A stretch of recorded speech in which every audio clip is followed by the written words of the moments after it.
Hi guys, welcome back to my channel NB Cooks Homemade Recipe. இன்னைக்கு ஒரு சூப்பரான recipe பார்த்துடலாம். உருளைக்கிழங்கு பட்டாணி புலாவ் ரொம்ப டேஸ்டியாக இருக்கும், ஹெல்தி கூட. இப்போ பட்டாணி சீசன் போகுது, அதனால் சீக்கிரமாக டக்குன்னு செஞ்சிடலாம். எப்படி ஒரு சிம்பிளான வீட்டில் இருக்கிற பொருள் வச்சுட்டு நம்ம சூப்பரான ஹோட்டல் ரெஸ்டாரண்ட் போட புலாவ் செஞ்சிடலாம். அந்த மாதிரி தான் நம்ம செய்ய போகிறோம். பாருங்கள், பார்க்குறதுக்கு எப்படி லுக்காக இருக்குது, சாப்பிட்றதுக்கு அதே மாதிரி டேஸ்ட் இருக்கும். நான் தர ஒரு ரெசிபி சூப்பராக இருக்கும், டேஸ்டியாக இருக்கும். கண்டிப்பாக நீங்கள் ட்ரை பண்ணி பாருங்கள். பெரிய பெரிய ரெஸ்டாரண்ட்டில் போனீங்கன்னா இந்த மாதிரி ரெசிபி கிடைக்கும். நீங்கள் நிறையா ரேட் கொடுத்து வாங்கணும், அதனால் வீட்டில் நம்ம கம்மி ரேட்லேயே செஞ்சிடலாம். பார்க்குறதுக்கு அழகாக இருக்கும், அதே மாதிரி டேஸ்ட் சூப்பராக இருக்கும். வீட்டில் கெஸ்ட்டு வந்தால் இந்த மாதிரி செஞ்சு கொடுத்திங்கன்னா வெறும் ஒரு சைட் டிஷ் போட்டால் போதும். ஒரு சிக்கன் இல்லை மட்டன் எதுவும் போட்டால் ஆயிடுச்சு, உங்களுக்கு டக்குன்னு ரெடி ஆகிடுச்சு. உங்களுக்கு ரொம்ப சிம்பிளான இருக்கும், அப்புறம் செய்கிறதுக்கு சூப்பராக இருக்கும், சாப்பிட்றதுக்கு டேஸ்டியாக இருக்கும்.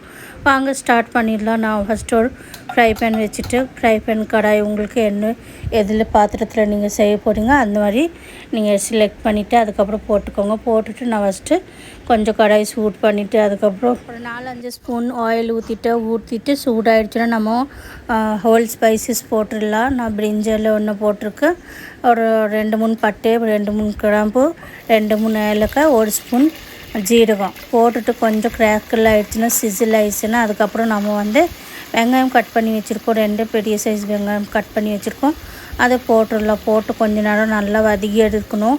ஏன்னா நம்ம கொஞ்சம் கோல்டன் கலர் வர்ற வரைக்கும் வதக்கணும்.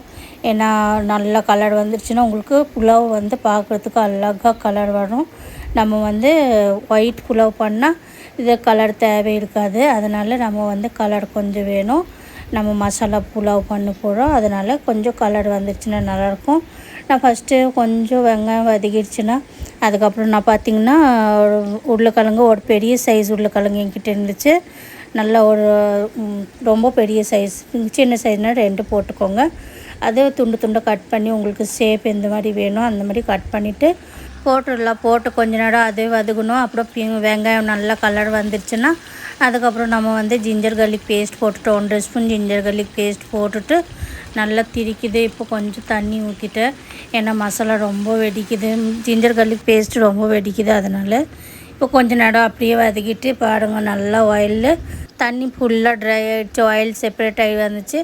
ட்ரை மசாலா போட்டுடலாம். உப்பு, மஞ்சள் தூள், மிளகாத்தூள், ஜீரத்தூள், மல்லித்தூள், பிரியாணி தூள் எல்லாமே பவுடர் மசாலா 1/2 டீஸ்பூன் போட்டிருக்கு. மஞ்சள் தூள் மட்டும் கொஞ்சம் கம்மி போட்டுரு. இப்போ கொஞ்சம் நேரம் நல்லா மிக்ஸ் பண்ணி வதக்கி எடுத்துடலாம். மசாலா கடிக்கிற மாதிரி தெரிஞ்சிச்சுன்னா கொஞ்சம் தண்ணி ஊற்றி நம்ம மசாலா வதக்கி எடுத்துக்கலாம். அப்போ தான் உங்களுக்கு மசாலா பச்சை ஸ்மெல்லும் போயிடும், ஜிஞ்சர் கார்லிக் நம்ம போட்டிருக்கோம் அதுவும் பச்சை ஸ்மெல் போயிடும். கொஞ்சம் நேரத்தில் பாருங்கள் அப்படியே ஆயில் செப்பரேட் ஆகி வருது, கொஞ்சம் குக் ஆகிடுச்சு.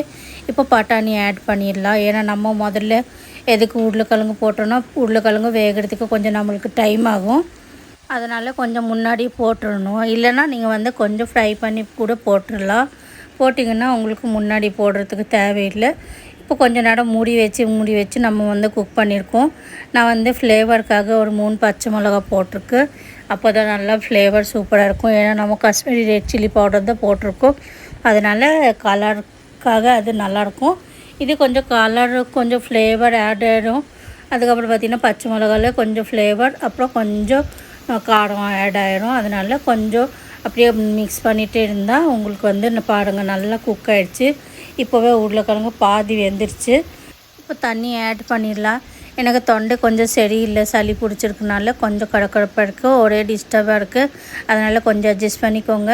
அதுக்கப்புறம் உங்களோட சாப்பிட்டு தேவை நீங்கள் சப்போர்ட் பண்ணிக்கோங்க. இப்போ தேவையான அளவுக்கு தண்ணி ஊற்றிடலாம். உங்களுக்கு அரிசி எவ்வளோ போடுறீங்க, எந்த டம்ளரில் நீங்கள் அரிசி சேர்க்குறீங்க அதே அளவுக்கு நீங்கள் ஒரு டம்ளர் அரிசினா ஒரு 1/4 டம்ளர் 1.25 டம்ளர் நீங்கள் தண்ணி ஊற்றிடணும். அதுக்கப்புறம் பார்த்திங்கன்னா நம்ம கொஞ்சம் நல்லா மிக்ஸ் பண்ணிவிட்டு உப்பு காரம் எல்லாம் செக் பண்ணிவிட்டு இப்போது நம்ம அரிசி ஆட் பண்ணிடலாம். நான் இங்கே 350 கிராம் அரிசி எடுத்தேன், பாசுமதி ரைஸ். 1/2 மணி நேரத்துக்கு முன்னாடி வாஷ் பண்ணி ஊற வச்சுருந்தேன். அதை ஆட் பண்ணிவிட்டு ஃபுல்லாக ஆட் பண்ணிவிட்டு அதுக்கப்புறம் கொஞ்சம் மிக்ஸ் பண்ணிவிட்டு கொத்தமல்லி தழை போட்டுட்டு மிக்ஸ் பண்ணிடலாம். உங்களுக்கு தேவையான அளவுக்கு நீங்கள் போட்டுக்கோங்க. நான் ஒரு 3-4 பேர் சாப்பிட்ற மாதிரி பண்ணியிருக்கேன். நீங்கள் எவ்வளோ பேருக்கு பண்ணுறீங்க அந்த மாதிரி சேர்த்துக்கோங்க.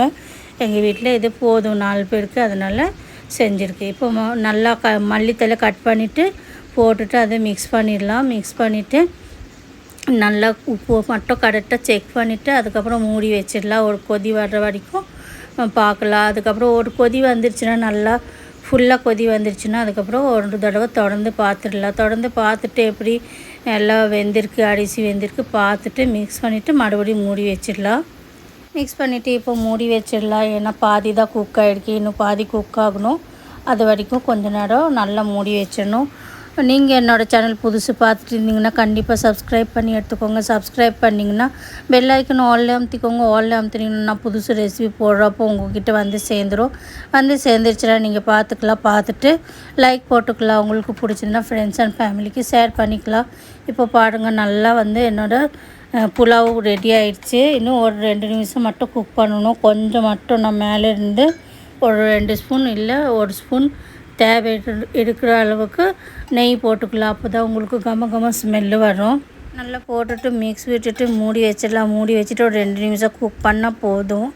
அதுக்கப்புறம் ஒரு 5 நிமிஷத்துக்கு மட்டும் நான் தம்மில் வச்சுருவேன். ஏன்னா எனக்கு எடுக்கிறவே 80% குக் ஆகிடுச்சு. 80 to 80%, 85% குக் ஆகிடுச்சு. அதனால் ஒரு 15% தம்மில் வச்சிடலாம். ஒரு 5 to 7 மினிட் தம்மில் வச்சா போதும். அதுக்கப்புறம் இறக்கிட்டு உங்களுக்கு காட்டுறேன். இப்போ 15 மினிட்ஸ் ஆயிடுச்சு. ஆஃப் பண்ணிவிட்டு ஒரு 10 மினிட்ஸ் கழித்து 10 மினிட்ஸ் குக் பண்ணியிருக்கேன். ஒரு 10 மினிட்ஸ் வந்து அப்படியே ஸ்டாண்டிங் டைமில் வச்சுட்டு இப்போ உங்களுக்கு ஓப்பன் பண்ணி காட்டுறேன். எப்படி இருக்குது பாருங்கள். ஒரு ரைஸ் கூட ஒட்டவே இல்லை, அவ்வளோ சூப்பராக இருக்கும். நீங்கள் கண்டிப்பாக ஒரு தடவை ட்ரை பண்ணி பார்க்கலாம். ட்ரை பண்ணி உங்களுக்கு பிடிச்சதுன்னா நீங்கள் கமெண்ட் பண்ணி சொல்லுங்கள். இப்போ பாருங்கள், உங்களுக்கு ஷாப் பண்ணி காட்டுறேன். இந்த பட்டாணி சீசன் போகுது. நீங்கள் கண்டிப்பாக ட்ரை பண்ணி பாருங்கள். இது வந்து நார்த்தோட ஒரு சூப்பரான டெலிஷியஸான ரெசிபி. நான் வந்து சிக்கன் மஞ்சூரியன் கூட சர்வ் பண்ணியிருந்தேன். ரொம்ப நல்லா இருந்துச்சு. எங்கள் வீட்டில் சாப்பிட்டு எல்லாேருக்கும் பிடிச்சிது. நீங்கள் கண்டிப்பாக ட்ரை பண்ணலாம். ஒரு ரைஸ் கூட ஒட்டவே இல்லை, அவ்வளோ அழகாக வந்திருக்குது. நீங்கள் ட்ரை பண்ணி பார்த்துட்டு கமெண்ட் பண்ணி சொல்லுங்கள் எப்படி இருக்குது. உங்களுக்கு வேறு ஏதோ ரெசிபி பிடிக்கும் அப்படின்னா நீங்கள் கண்டிப்பாக கமெண்ட் பண்ணி சொல்லுங்கள். நான் உங்களுக்கு செஞ்சு காட்டுறேன். என்னோடய வீடியோ பிடிச்சிருந்துச்சுன்னா நீங்கள் கண்டிப்பாக சப்ஸ்கிரைப் பண்ணி எடுத்துக்கோங்க. சப்ஸ்கிரைப் பண்ணிங்கன்னா பெல் ஐக்கன் ஆல்ல அமுத்திக்கோங்க. லைக் பண்ணிக்கோங்க. ஃப்ரெண்ட்ஸ் அண்ட் ஃபேமிலிக்கு ஷேர் பண்ணிக்கோங்க. கமெண்ட் பண்ணிக்கோங்க. தேங்க்யூ.